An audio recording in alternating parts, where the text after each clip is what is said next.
71% of the country's GDP comes from blue counties. What he really means, there are a lot of rich people who live in California. Well, duh. And more rich people are leaving California. So Gavin Newsom wants to be president. Yup, you heard that right. The man running California into the ground, some would argue, is eyeing the White House. And he's not shy about it either. But the real question is, why? What makes him think he's got a shot? California isn't exactly the shining example of prosperity it once was. In fact, if you talk to anyone who still lives there, like I do regularly, they'll tell you straight up, it's a mess. Sky-high cost of living, crazy taxes, endless regulations, and quality of life that just keeps dropping. It's no wonder people are packing up and fleeing. Again, I left California. My family left California. My business left California. And I talked to people who still live in California all the time, and they are thinking about moving because the cost of living is unbelievably high. The taxes are awful, the regulations are awful, and the quality of life has gone down.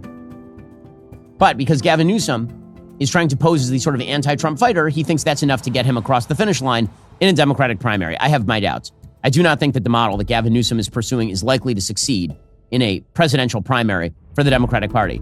Now, before we go any further, hit that like button, subscribe, and turn on notifications. You're not going to want to miss what's coming next. Let's talk about what Gavin's really offering. When pressed on actual issues, like, say, the whole transing of the children debate, he doesn't give a clear answer. He gives you the runaround. He tries to sound thoughtful, but ends up sounding like a man who doesn't know what he stands for. What about for your values? I mean, is 8 years old too young? Yeah, I mean, look, I now that I have a 9-year-old, just became 9. Come on, man, I get it. So those are legit. You know, it's interesting. Just the issue of age. I haven't. It's interesting. As someone that's been so focused on equality, broadly LGBT rights, particularly gay marriage. Mm-hmm. The trans issue for me is also novel. It's over the last few years, I'm trying to understand as much as anyone else. Whole pronoun thing, trying to understand all of that. That's not leadership, that's a dodge. If you're going to take a stance on something that affects kids, you better know what the hell you're talking about. But instead, he plays it safe, trying not to offend anyone. That might work in Hollywood cocktail parties, but it doesn't work in politics anymore. He's trying to understand it. You see, he gets it. Like he's got a 9-year-old. Like, what is he saying in that clip? Do you have any idea what he's saying? Like, seriously, any idea? The answer is he's saying nothing. When he gets to a controversial issue within the Democratic Party base, and he understands it's unpopular with the general American public, he tries to dance around it, but he has no actual answers. He's doing the same thing, by the way. People want clear answers, not mumbo jumbo. And it's the same thing with COVID policies. Newsom locked California down like it was some kind of prison camp. We're basically triple quarantined. We're quarantined because of COVID. Then we're quarantined again because there are riots outside. And then we were quarantined again because there were wildfires. So it's like a triple quarantine. It was nuts. And Gavin Newsom was in charge of the state at that time, ensuring that nobody could go to the beach in the middle of COVID. You couldn't go to a public park in the middle of COVID. You couldn't take your kids to a playground. Well, now he's telling Sean Ryan that he's directing an objective review of California's COVID policy. Okay, well, again, what does this mean? It means nothing. He's not going to admit he was wrong. He wants to look like a calm, collected Obama-type technocrat, but he also wants the street cred of a radical who spits at Trump. You can't have both. What's interesting about this process is none of us have really reviewed in an objective way. It's all through the lens of politics, what we did right and what we did wrong. And so I'll answer that question by telling you what I've just tasked. I've asked our team to put together an objective review of everything we did right, everything we did wrong. We're interviewing people that vehemently disagree with us, that oppose the mask mandates, that oppose the stay-at-home orders, people that are international experts. We're stress testing our entire process. Coulda, shoulda, woulda. And trying to be everything to everyone just makes you nothing to anyone. Let's not forget the whole Xi Jinping visit. Remember that? San Francisco magically cleaned up all its poop-covered sidewalks just in time for the Chinese dictator to roll through. First, Newsom denied it, then he admitted it. You know, we hear a lot about San Francisco and the homelessness and pooping on the road and all that kind of stuff. And it seemed like all of that was cleaned up when Xi came to town. Yeah. Is that true? Complete. That's complete. The city, which, by the way, I'm no longer mayor, was organizing for dozens and dozens of foreign leaders, not just Xi, to arrive for APEC. And the city, over the course of last year, had finally started to step up its game to address what's happening on the streets and sidewalks. And there was no question when you have a major international conference that there was investments made to prepare the city, as any convention and any city would. That's true, he said. They cleaned it up because it's true. So which is it? Were they just preparing for a big international event? Or were they doing damage control to make sure she didn't see what a disaster the city has become? Okay, so anyone would have cleaned it up. But then he admitted, actually back in 2023, that, yeah, they kind of just cleaned it up for Xi Jinping. I know folks say, oh, they're just cleaning up this place because all those fancy leaders are coming into town. That's true, because it's true. Spoiler, it's the second one. They wanted to make it look like everything was fine, and that's Gavin Newsom in a nutshell. Make it look good on the outside while everything's falling apart inside. Now he's out here bragging about California's GDP. And we're, by the way, a donor state. We provided $83.1 billion more than we received from the federal government. Texas took $71.1 billion. I'm not saying that to bash Texas, but you know what? Pretty proud of my state. I saw that above too. Our weight, man. 71% of the country's GDP comes from blue counties. These same crack-up counties with all these crazy liberals that can't get out of their own way and the world's come to an end. It's 71% of the economy of the country, man.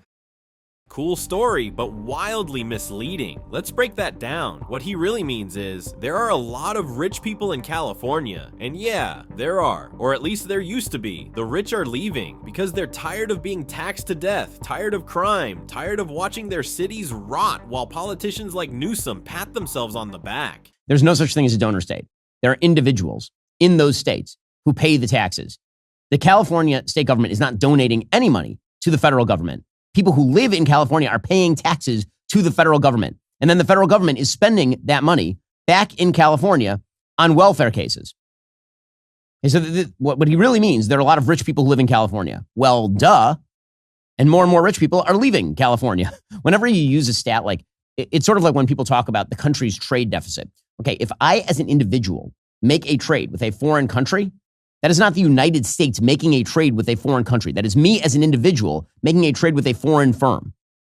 That is not the United States collectively spending money in China or in Japan. In the same way, when he says that California is a donor state, California is not donating anything. Here's the kicker. California is the top welfare state in America. 14% of all U.S. welfare dollars go to California. That's $151 billion a year. And why? Because California has more people living in poverty. It has more people needing government help, and it spends 81% more per person on welfare than the average state. So let me ask you, if the state is doing so great, why are so many people struggling? Why are the streets full of tents and needles? Why are people who can afford to leaving? It's not because California is doing amazing. It's because it's broken. Approximately 14% of all American welfare dollars are spent in California.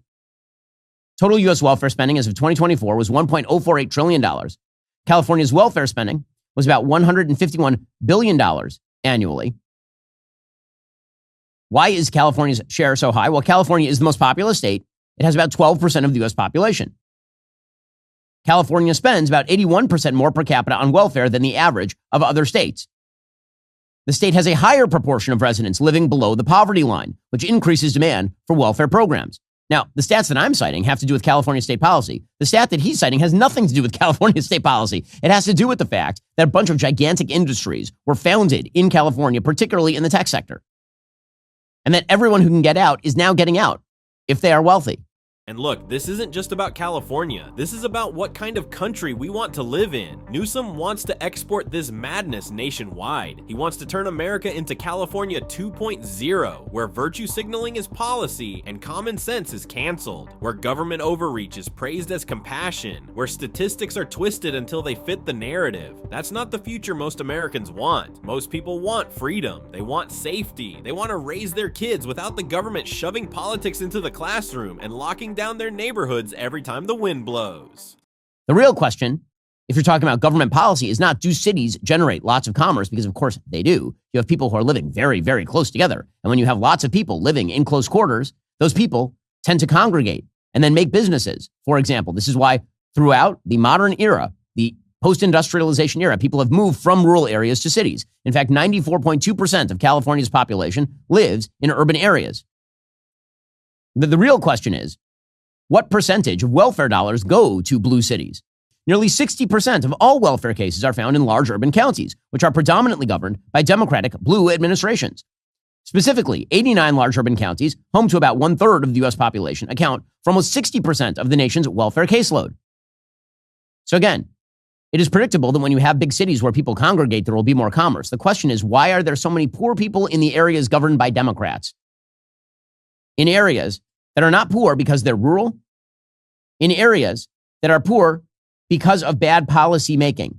California spends more per capita on welfare than almost any other state, but somehow still has the highest poverty rate when adjusted for cost of living. That's not just a policy failure, that's a moral failure. So when Gavin Newsom gets on national TV and brags about California's success, what he's really doing is spitting in the face of every person struggling to pay rent, every business owner dealing with vandalism, every parent trying to keep their kids safe in a collapsing school district. He's using their suffering as a campaign ad, and he's hoping that the rest of the country won't notice. But people are noticing. They're waking up, and the more they hear Newsom talk, the more they realize this isn't a leader, this is a salesman, and the product he's selling, it's broken. He thinks he can fool everyone by quoting GDP numbers and saying man a lot, but leadership isn't about sounding smooth, it's about delivering results. And the results are in. California is failing, families are leaving, homelessness is exploding, the middle class is shrinking, and instead of fixing it, Newsom wants to nationalize it. He wants to turn Washington into Sacramento. Well, good luck with that, because America is watching, and they're not buying what he's selling.